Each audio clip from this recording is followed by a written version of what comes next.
The sun was falling behind the red hills of the desert planet. A young human boy named Eli walked slowly through the sand, his feet bare, his small bag almost empty.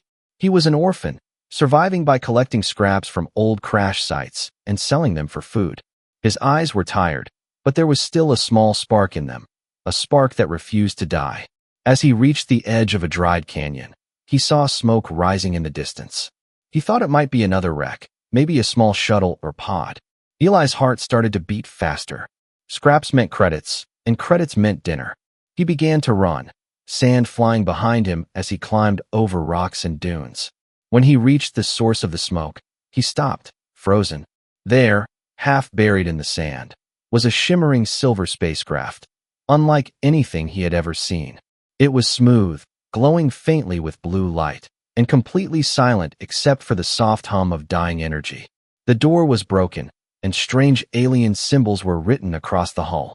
Eli hesitated, gripping the strap of his bag, but curiosity and hunger pushed him forward. Inside, the air was heavy and cold. The lights flickered weakly, casting long shadows. Eli stepped carefully, looking for anything valuable. Then he heard it, a faint cough, weak and trembling. He turned quickly and saw a figure lying near the pilot's seat. It was an old alien, his skin pale blue with veins that glowed faintly. His eyes were closed, his breathing shallow, and his silver robe was torn and burned. For a moment, Eli froze. He had never seen an alien this close before. The galaxy was huge, but poor humans like him rarely met anyone beyond their own dusty planet. Still, something inside him, maybe that spark of humanity, made him step closer. Hey, are you alive?" he whispered, kneeling beside the alien. The old one's eyelids fluttered open, revealing silver eyes filled with pain and age. He looked at the boy and tried to speak, but only a broken sound came out. Eli quickly reached for his small water can and pressed it gently to the alien's lips. "Drink, old man, drink, you'll be fine," he said softly. The alien coughed again, but managed to take a sip. He looked at the boy with a strange expression, almost disbelief. "Human child," the alien whispered weakly. "Why help me?" Eli shrugged, not sure how to answer. "Because you're alive, and nobody deserves to die alone," he said quietly. The old alien closed his eyes again, and a tear, bright and glowing, slid down his cheek. Eli didn't notice it fall onto his hand and vanish like starlight.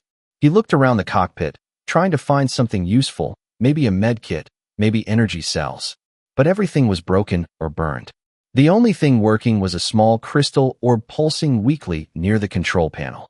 Eli picked it up carefully, feeling warmth from it.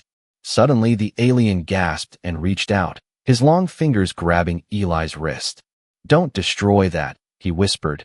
"It's my heart, my world." Eli quickly put it down, startled. Okay, I won't touch it," he said. "Just hang on, I'll get you out." With effort, he pulled the alien's frail body over his shoulder. He stumbled out of the wreck, the evening wind cutting against his face. The alien was light, but every step felt heavy as the boy carried him back toward the small cave where he slept. The stars began to rise above the desert, shining cold and distant. Eli looked up and whispered, "Don't worry, old man, you'll be okay." When they reached the cave, he laid the alien gently on his blanket. He started a small fire, warmed some water, and tried to clean the wounds with a piece of cloth. The alien's skin shimmered under the firelight, faintly glowing blue and silver. He looked almost peaceful now, like someone who had lived many lives and seen too much. Before falling asleep, Eli sat beside him, staring at the stars through the cave's mouth. He wondered who this alien was, where he came from, and why he had crashed here. But most of all, he wondered why his chest hurt, not from fear, but from something softer. He didn't know that tonight. His life had changed forever, because the old alien he saved was not just any traveler. He was a legend, a king, a billionaire whose name echoed across the stars. And tomorrow, the galaxy itself would come looking for him. The morning came softly across the desert, the golden light spilling into the small cave where Eli slept beside the old alien. The fire had burned out during the night, and the air was cold, dry, and filled with silence. Eli rubbed his eyes and turned toward the alien, afraid of what he might see. But to his surprise, the old being was still breathing, faintly but steady. Eli smiled a little. Still alive.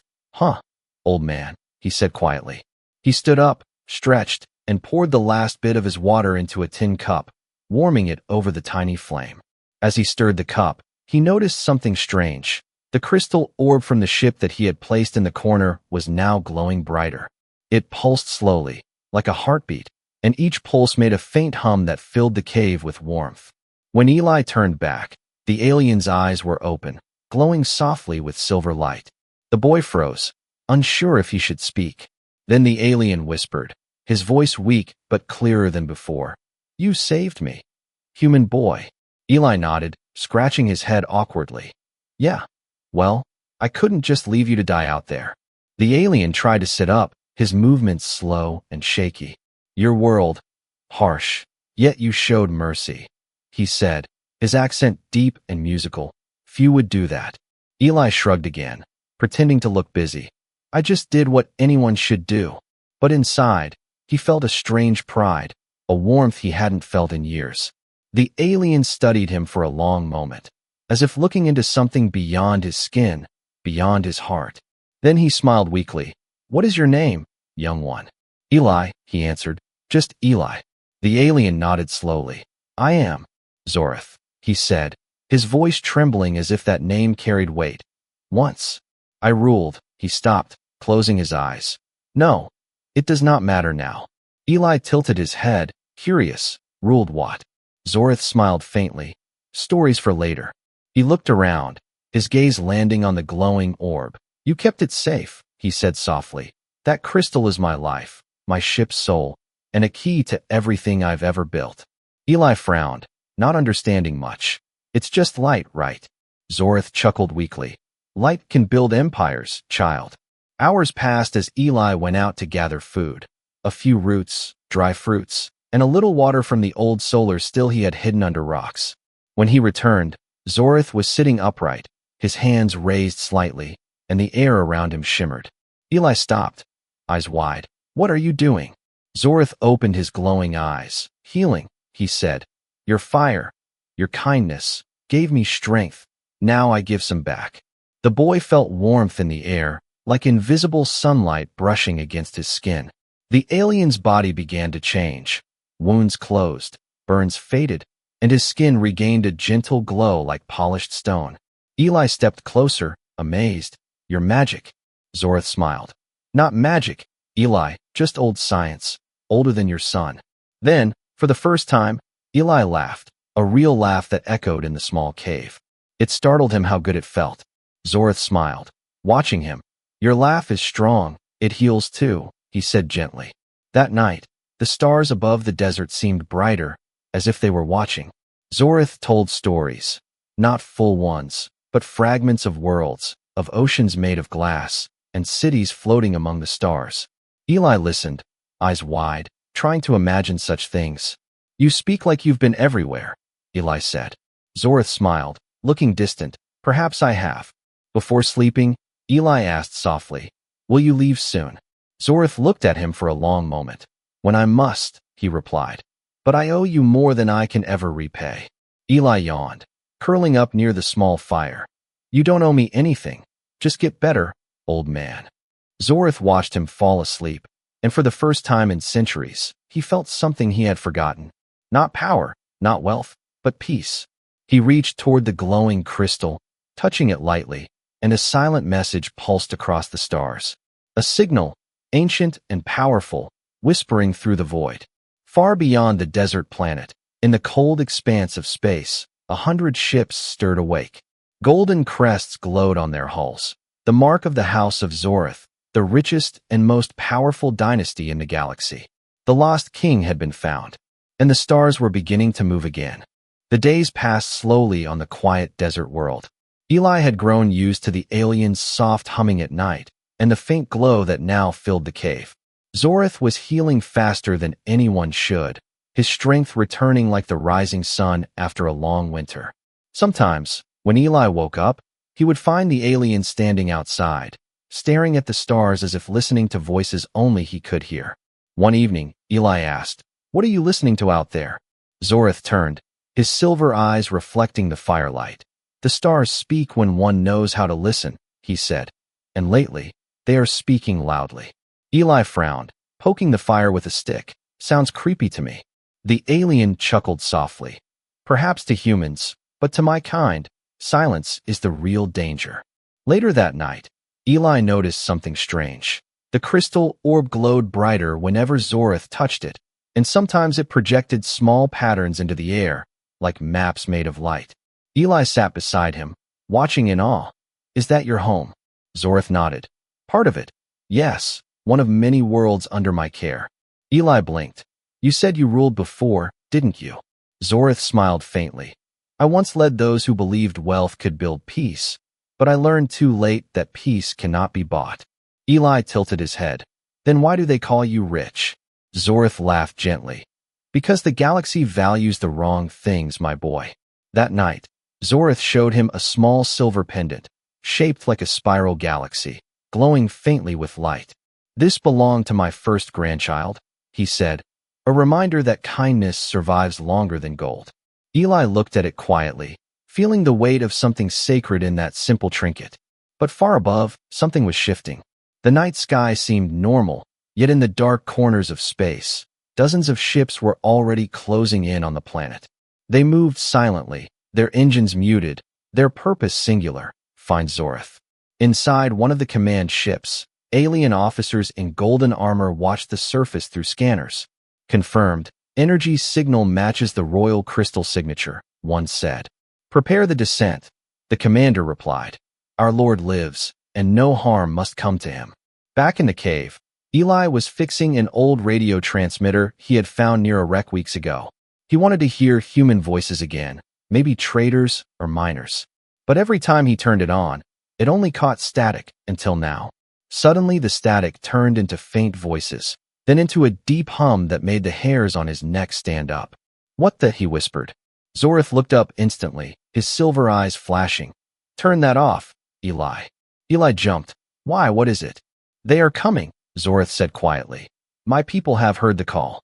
Eli stared at him. "Wait, your people, like, your family?" Zorith nodded slowly. "My empire." Eli froze, the word echoing in his head. "Empire. You're serious?" Zorith smiled sadly. "I told you I ruled once, didn't I?" Before Eli could speak again, the ground trembled, sand falling from the ceiling. A low rumble filled the air, and outside, bright streaks of light descended through the sky. Zorith stood, his body glowing with renewed power. "They have found me." Eli's heart pounded. "Are they here to help you or hurt you?" Zorith's expression darkened. "That depends on what they've become in my absence." The next moment, a beam of blue light flashed outside the cave, and three tall armored aliens appeared, their armor shining with the same crest Zorith had shown. They knelt instantly, their voices trembling. "My Lord Zorith, we feared you were gone." Eli stared, his mouth open. "You really are some kind of king," he whispered. Zorith smiled softly, "Something like that." The soldiers stood, looking around suspiciously. "Who is this human?" Zorith placed a hand on Eli's shoulder. "He is the reason you found me alive," he said firmly. "He is under my protection." The soldiers hesitated, their metallic eyes flickering. "A human, my lord." "Yes," Zorith said, his voice calm but heavy with command. "And from this day, he is one of us." Outside, the desert winds howled, carrying the sound of engines and fire as more ships landed across the dunes. The night sky turned golden with light. Eli watched, breathless, as hundreds of figures emerged, soldiers, servants, machines, all bowing before the alien he had found dying just days ago. In that moment, he realized his life was no longer small, no longer forgotten. He had saved someone who could change the stars themselves. But deep inside, Zorith knew something the boy didn't. If his empire had returned this quickly, it meant the galaxy's balance was already breaking again. And this time, even all his wealth might not be enough to fix it. The desert night burned with strange lights as golden ships hovered above the dunes. Eli stood frozen beside Zorith, his eyes wide, his heart racing. Dozens of aliens in shining armor were bowing to the old man he had carried out of a broken ship just days ago. He could hardly breathe. The air itself hummed with power. Zorith turned to him gently. Eli, come, he said. You deserve to see what kindness has brought you. A beam of light descended from one of the largest vessels, swirling sand in a glowing spiral. Eli hesitated, but Zorith placed a hand on his shoulder. Do not fear. You are safe now. Together they stepped into the light, their bodies lifted softly upward. Eli gasped as the world below faded, and stars surrounded them like an ocean of fireflies.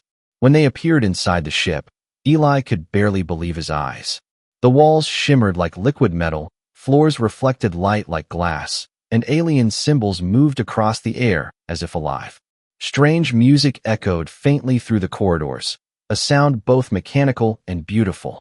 Servants of many races bowed as Zorith passed, whispering ancient greetings. Where are we? Eli whispered. My flagship, Zorith answered. The Celestial Crown, last of the royal fleet. Eli looked around in disbelief. This is insane. Zorith smiled faintly. To you, perhaps. To me, it is home. As they walked, Eli noticed something odd. Every alien they passed bowed deeply to Zorith, but looked at him with curiosity, almost suspicion.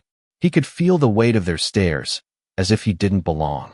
Zorith seemed to notice. Do not mind their eyes, he said quietly. They have forgotten what humility looks like. They entered a grand hall where golden pillars stretched high above like trees of light. At the center stood a large throne, built of crystal and glowing energy. Zorith stopped before it, touching the armrest softly. I never thought I would sit here again, he murmured. An alien general approached, tall, with armor engraved in silver lines. My lord, he said, bowing. The council demands your return to the capital. There are matters of inheritance. Zorith's gaze hardened. Inheritance, he repeated, or control. The general hesitated. There are rumors, my lord, that your absence created a void, and others seek to fill it. Zorith turned slowly toward Eli. You see, child, even galaxies fear silence. When a throne is empty, someone always tries to claim it. Eli frowned. So they think you're weak because you disappeared. Zorith smiled grimly. Yes, but they forget I am still here. Later, Zorith showed Eli his quarters, a chamber filled with soft lights, floating beds, and windows that opened to space itself. Eli stood before the glass, watching nebulae swirl like living colors. It's beautiful, he whispered. Zorith nodded. This is the real galaxy, Eli, vast, cruel, and endlessly alive. As the boy lay on the bed, a small device beside him began to hum.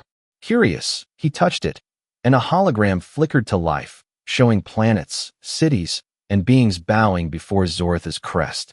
He realized the scale of it all, billions of lives under one name. And he whispered softly, I saved a god. The next morning, Zorith met with his commanders in the war chamber. Eli watched from a corner as glowing maps filled the air, showing fleets, trade worlds, and something darker at the edges. Enemy fleets detected beyond the Orion Rift, a voice said. Zorith's expression changed. So, the Scavenger King's move already. He turned to Eli. You see, kindness starts wars too. When one empire returns, others tremble. That evening, the general from before met Eli privately. He spoke softly. You are close to the Lord, but remember this. Not all who serve him are loyal. Eli blinked. What do you mean? The general leaned closer. Power attracts shadows. Boy, some of them wear crowns. Before Eli could ask more, alarms echoed through the ship, red lights flashing across the corridors. Zorith's voice thundered through the speakers, calm but commanding. All stations ready, unidentified fleet approaching. Eli ran to the window and saw flashes of light outside. Ships dropping out of hyperspace, hundreds of them. They looked nothing like Zorith's fleet, jagged and dark, like predators hunting light itself. Zorith entered the chamber, his aura blazing like a star reborn. He looked at Eli and said quietly, Stay close to me. This is the price of being found. The ship rumbled as weapons charged. The stars outside turned red. And the boy who once wandered the desert was now standing inside a galactic war, beside a king who owed him everything. The stars exploded with light as Zorith's fleet moved into formation. Golden ships stretched across the darkness like a wall of suns, their energy shields shimmering against the black void. Eli stood behind a wide glass window, staring at the chaos unfolding beyond, his heart pounding like thunder. He had never seen anything like it, and he wasn't sure if he was more amazed or terrified. Enemy fleet incoming. A voice announced through the ship's speakers. 33 warships, unidentified signal codes. Zorth stood tall on the command deck, his silver robes replaced by armor that glowed with pulsing blue veins. He looked every bit the ruler Eli now knew he was, calm, powerful, and unshaken. Activate defense grid, Zorth said. No ship fires until I give the word. Eli grabbed the edge of the console, watching as the enemy fleet appeared, black, sharp, and alive with crimson light. They looked like monsters forged from darkness itself, their weapons glowing like burning eyes. Who are they? Eli asked quietly. Zorth didn't look at him. Scavenger lords, he said. They feed on fear and forgotten empires. The first shots fired, long red beams slicing through the void. Zorth's ships moved instantly, golden shields flaring to life as energy rippled across their hulls. The impact shook the flagship, and Eli fell to his knees. Zorth reached down and lifted him easily. Do not fear, child, this is not your war. But it's happening because of you, Eli said breathlessly. They came for you. Zorth smiled softly. Then they will leave knowing why I was never conquered. He raised his hand, and a wave of light burst from the center of the deck, racing across every ship in the fleet. Eli watched in awe as the vessels shifted formation, their weapons aligning like one living organism. Return fire, Zorth commanded. The darkness erupted into a storm of gold and red. Beams of light cut through the black ships, explosions blooming like flowers in space. Each detonation lit up Zorth's face, half shadow, half divine. The sound of the battle roared through the ship like a heartbeat of gods. Eli pressed his hand against the window, his reflection trembling against the fire beyond. He could feel something strange deep in his chest, a vibration, a pulse that didn't belong to fear. When one of the enemy blasts struck near the flagship, the whole deck shook violently. Eli was thrown backward, crashing against the floor. Zorth turned instantly, his armor cracking with light. Eli, he shouted. As the boy groaned and tried to stand, the crystal pendant around his neck, the one Zorth had given him, began to glow. The alien soldiers nearby froze, watching in disbelief. The glow spread across Eli's skin, forming faint silver lines like constellations. Zorth's eyes widened. Impossible, he whispered. Eli gasped, clutching his chest. What's happening to me? The old alien stepped closer, his voice soft but full of awe. The crystal is answering you. It recognizes your spirit. Eli shook his head. I don't understand. You shouldn't, Zorth said. Not yet. Outside, another wave of dark ships approached, firing in fury. Zorth looked at Eli, then turned to his generals. Cover the flagship. I'll end this. He raised both hands, his armor glowing like a newborn star. A column of light erupted from the ship's core, spreading through the fleet like fire through dry leaves. Every golden ship mirrored his energy, focusing it into a single beam that tore through the enemy armada. For a moment, space itself went silent. The darkness faded, leaving only drifting fragments of shattered warships glowing faintly in the distance. Eli stared, speechless. You destroyed them all. Zorth lowered his hands slowly, his face pale. Power demands a price, he whispered. He stumbled, and Eli ran to help him. Are you hurt? Zorth smiled weakly. Not hurt. Reminded. Of what? That even gods grow old, he said with a faint chuckle. Eli helped him back to the command chair, and Zorth looked out into the void where the battle had ended. Victory is never free, he murmured. Each life I saved, each world I built, always came with a cost. Eli looked at him quietly. Then why do you keep fighting? Zorth turned his gaze toward the boy, his eyes soft and shining. Because somewhere, a human boy still gives water to a dying stranger. The ship's alarms faded, leaving only silence. Outside, the remains of the enemy fleet drifted like dust in sunlight. But deep in the blackness, unseen, another signal blinked to life, faint, red, and pulsing. A new power had witnessed the battle. and it had just marked both Zorith and the human boy as threats to be erased. The battlefield was quiet again. Fragments of enemy ships drifted like glowing ash, and the Golden Fleet hung in formation around Zorith's flagship. Inside, the air felt heavy, charged with something unseen. Eli stood near the observation window, staring at his reflection, the faint silver lines on his skin still glowing softly. He touched them with trembling fingers. "They won't fade," he whispered. Zorith approached slowly, his robe once more flowing around him, his expression unreadable. "They will not," he said. "The crystal has chosen you." Eli turned, confused. "Chosen me for what?" Zorith sighed. "For connection. The crystal binds itself only to those whose spirit echoes its origin. It responds to life that gives rather than takes." Eli frowned. "But I'm just a kid from a desert." Zorith smiled faintly. "Perhaps that is why it listened. Those who expect nothing often carry the greatest light." They moved into the central chamber where the orb, the heart crystal, floated above a circular platform. It pulsed softly, and every pulse matched Eli's heartbeat. When he stepped closer, it brightened, filling the chamber with waves of silver and gold light. Zorith watched in silence, eyes shining with both awe and fear. "Do you feel that?" Eli whispered. "It's warm." "Yes," Zorith said softly. "It knows you." "What does that even mean?" "That you are part of something older than you can imagine." Suddenly, the lights dimmed, the ship's alarms hummed once, and a hologram appeared above the console, a symbol like a burning red sun. Zorith's expression changed instantly, his calm replaced by tension. "Who is that?" Eli asked. "The Dominion," Zorith replied, his voice low. "They were the first to rebel against my rule. Now they have found us again." The hologram flickered, showing a tall alien figure cloaked in darkness, his eyes glowing crimson. "Zorith," the voice hissed. "You return from your grave only to repeat your mistakes." Zorith's jaw tightened. "And you still hide behind shadows, Varnock." The figure laughed coldly. "I see you have a new pet." His gaze shifted toward Eli. "How fitting, a human boy holding the spark of the ancients." Eli stepped back, startled. "He can see me." "Yes," Zorith said, moving protectively in front of him. "And he will regret it." The hologram vanished, leaving silence behind. Eli turned to Zorith. "Who was that?" "An enemy older than any empire," Zorith said quietly. "He once sought to control the same crystal that now answers you, and now he will come for you." Eli swallowed hard. "Why me?" Zorith placed a hand on his shoulder. "Because you carry what he never could, mercy."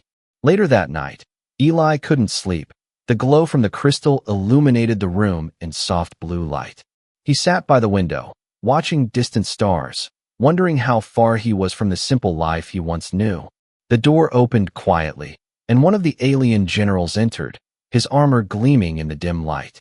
"My lord asked me to watch you," the general said calmly. "He believes you are special." Eli shrugged. "I don't feel special." The general smiled faintly. "Great things never do." But when the general turned to leave, Eli noticed something strange. A small symbol flashing on his wrist device, the same red sun as the Dominion's mark. Eli's breath caught. Wait. But the door closed, leaving him alone in the glow. Moments later, the ship trembled, a faint vibration that grew stronger by the second. Zorith's voice rang out through the intercom. "Eli, stay where you are." He ran into the corridor, lights flashing red, alarms echoing. Outside the window, a dark rift was opening in space, swirling like a black wound tearing through reality. From within, massive shapes began to emerge, sleek, black ships carrying the crimson crest of the Dominion. Eli felt the crystal pulse against his chest, faster and brighter. Zorith appeared beside him, his eyes glowing. "It's reacting to danger," he said. "What do we do?" Zorith raised his hand. "We run." But the crystal's light suddenly expanded, surrounding Eli completely. Zorith shielded his eyes as a wave of energy filled the corridor. When it faded, the boy was gone. Only the pendant remained, floating in the air, humming softly like a heartbeat waiting to be found again. Zorith fell to his knees, whispering in disbelief. "The crystal has taken him." To where? The stars outside flickered, and far across the galaxy, a new light appeared. A single blue beacon shining from an unknown world. Eli was alive, somewhere beyond the reach of empires, and his journey was only beginning. When Eli opened his eyes, everything was blue. The ground beneath him shimmered like crystal sand, and the sky above was not sky at all, but a sea of light filled with drifting constellations. He sat up slowly, his head aching, his heart racing. The air was warm, gentle, and carried a faint hum like the sound of distant oceans. "Where am I?" he whispered. The voice that answered was not human, not alien, but everywhere at once. "You are within the core," it said, "the cradle of the crystal's memory." Eli looked around, trying to find the source. "Who's there?" "I am what remains of the first builders," the voice replied. "You carry their spark, human child." Eli touched the pendant on his chest, which now floated a few inches above his heart, glowing like a tiny sun. "Why me?" he asked, his voice shaking. "Because you acted without gain," the voice said gently. "You gave life when others would have walked away. That single act of mercy opened what no empire could force." Images filled the air, galaxies being born, civilizations rising and falling, Zoratha's ancestors shaping stars with their technology. Eli saw the Dominion, saw their greed twisting creation into war. He saw Zorath himself standing at the center of peace and chaos, a king who had built wealth only to lose the meaning of it. The images faded, leaving silence. "What do you want me to do?" Eli asked. "Choose," the voice replied. "You hold the key to awaken the crystal fully. It can rebuild what was lost or burn everything to start again." Eli stepped back, fear flooding his chest. "I'm just a boy." "And yet," the voice said softly, "empires now wait on your breath." He closed his eyes, remembering the cave, the firelight, the moment he gave water to a dying stranger. He whispered, "I don't want to rule, I just want peace." The voice shimmered, "Then peace you shall create." The crystal flared, blinding him, and when the light faded, he stood once more under a real sky. Mountains surrounded him, green forests stretched far below, and above, massive golden ships hovered silently. A familiar voice called out, "Eli." He turned, and there was Zorath, alive, standing in the glow of his restored fleet. The old alien smiled. "You vanished, child." Even the stars went silent. Eli ran to him. "The crystal, it took me somewhere. It showed me everything." Zorath nodded. "Then it has accepted you fully." As they stood together, beams of light began to fall from the sky. Ships from every corner of the galaxy, not to fight, but to gather. Messages echoed through the channels. "The war is over. The Dominion retreats." Zorath looked at Eli proudly. "The power inside you ended what armies could not." "But I didn't fight," Eli said quietly. Zorath smiled. "You didn't need to. Mercy is the weapon that even gods forget to use."